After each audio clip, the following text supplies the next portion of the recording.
both were great occasions, from what I recall. And no, thank you to you guys for taking the effort to organise those.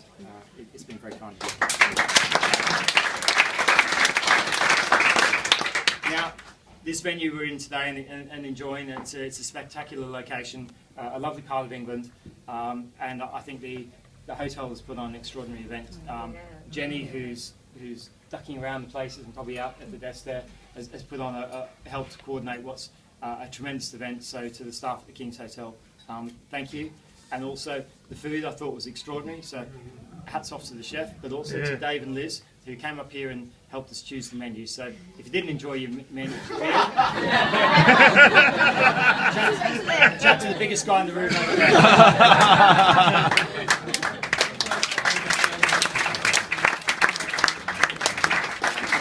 Also, the service in the church staff, I thought was an amazing experience. But we had 4 friends who kindly made readings. They were May, Jez, Mac, and Chris. So thank you to you guys for doing that for us.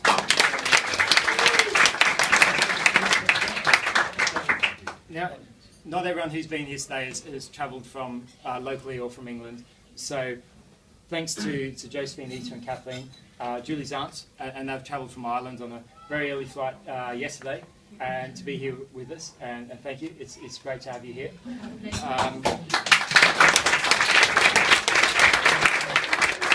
We have Marika and Bart, who are good friends of Julie. They met at SG, and they've travelled from Holland to be here today.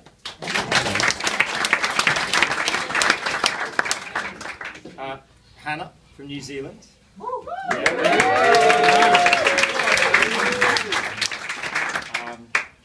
We had Laurence and Greg. Now, I lived with Laurence's family back in '93, and it's great to have you guys here.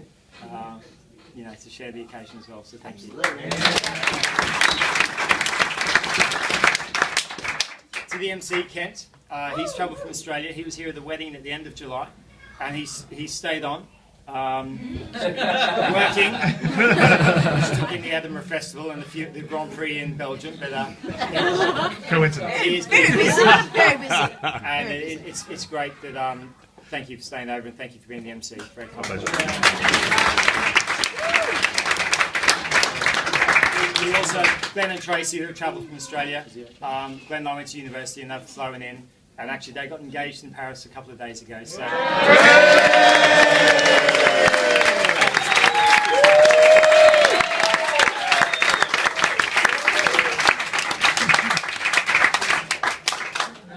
Richard, best mate and groomsman, he's come from Australia. He flew in on Tuesday afternoon. He's flying out on Sunday. An extraordinary effort, but thank you, Richard, for being here.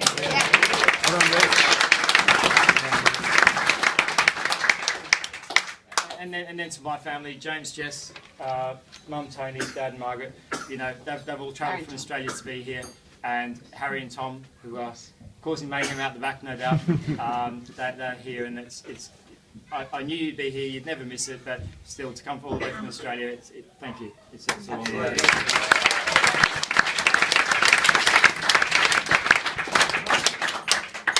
Now I'd like to move on to the next part of my speech, and that's reserved for the lovely lady next to me. Firstly, a huge thank you for everything you've done arranging the wedding. I'd like to say I've chipped in and helped out here and there. That's not true. That means just, can you define that? That just means following the list that are kindly left on the table for me to follow. But without Julie's effort lists, today wouldn't be what it is. And I think it's a very special day, so thank you, Julie.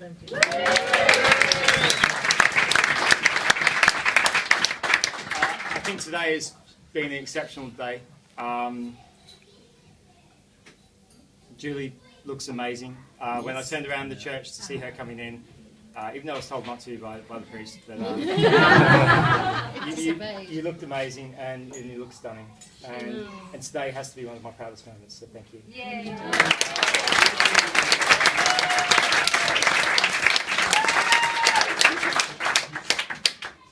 It was probably about 3 years ago, and I was sitting on the stoop of a shop in light drizzle. It's Tuesday night, and been at the pub. I was sitting there with a kebab in hand,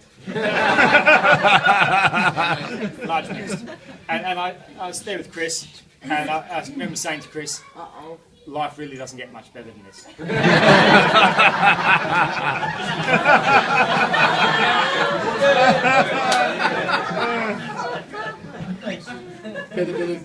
But I was totally wrong with that, because a few months later Julie entered my life, and I think since then it's just been amazing. It's been a wonderful journey. We've had some terrific trips around around the world. We've moved in together. We've had lots and lots of laughs, and of course during that time we've been falling in love, and that's obviously culminated in today. Yeah.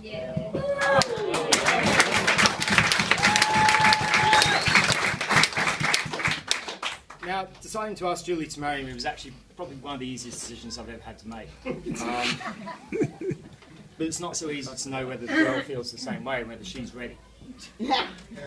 But fortunately, like most men in the room, I'm particularly good at reading signals.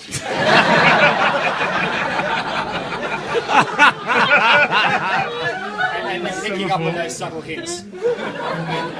It was one day while we were out running, and we were sort of heading through Fulham, and Julie sort of looked over her shoulder and said, "Well, that's a lovely dress." I turned around, and there was a wedding dress hanging in the window. And I took that as a sign that perhaps Julie was ready as well. So, and that was a little under 12 months ago, and since then we've been engaged in Richmond Park, and obviously here today for our marriage. So, yeah, I think I've done well picking up on those signals. Hold on. But one of Julie's greatest qualities is her sense of humour. We do laugh a lot, and it's something I adore about our relationship. And I think she's got such a great sense of humour because she does laugh at my jokes.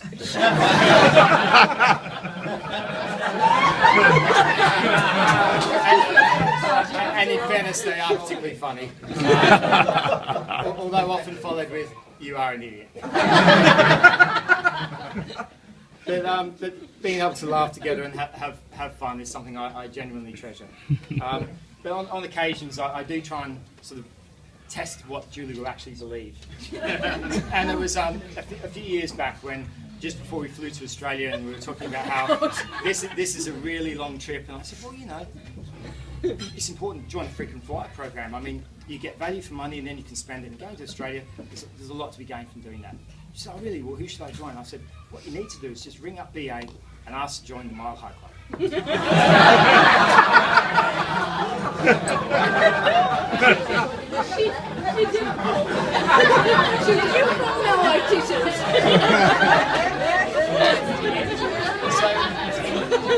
So Julie was actually, okay, I'll do that, I will do that. But as I started to chuckle, she probably thought, hang on, there's something more going on here. So out whipped the computer and into Google was typed Mile High Club. And let's just say the BA website wasn't the first thing to come up.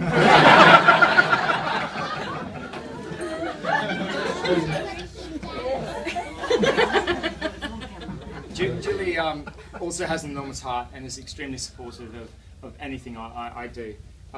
As many of you know, I'm currently working in Sweden, and this wouldn't have been possible without Julie's support.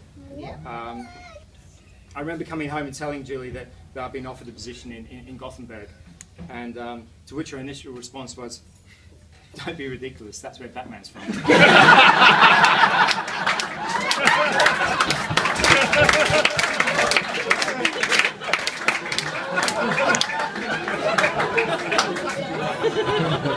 But with the help of a map, we've managed to and I think personally it's been professionally great for me, but personally a great experience. I've really enjoyed the opportunity to explore a new place. But after moving there, I recall a conversation with Julie where she said, oh, how's it going? I said, great, it's going really well. She said, have you learnt any Swedish? And I proudly said, well, yeah, I can say hi, fine, how are you? She didn't look overly impressed, so I sort of went, okay, well, I also know how to say rucola. And she goes, what on earth does rucola mean?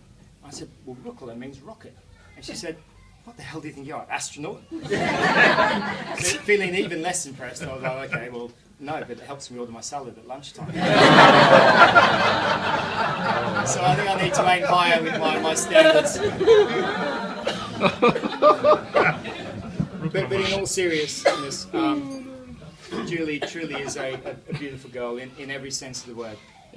She's attractive, she's caring, she's supportive, bright and successful, with a great sense of humour. Today has just been amazing. I'm proud to call you my wife, and you know, really looking forward to our future together. I think we'll have many more adventures, and it will just be an amazing future.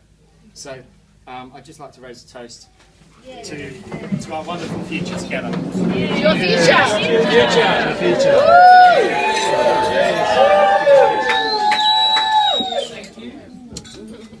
Thank you.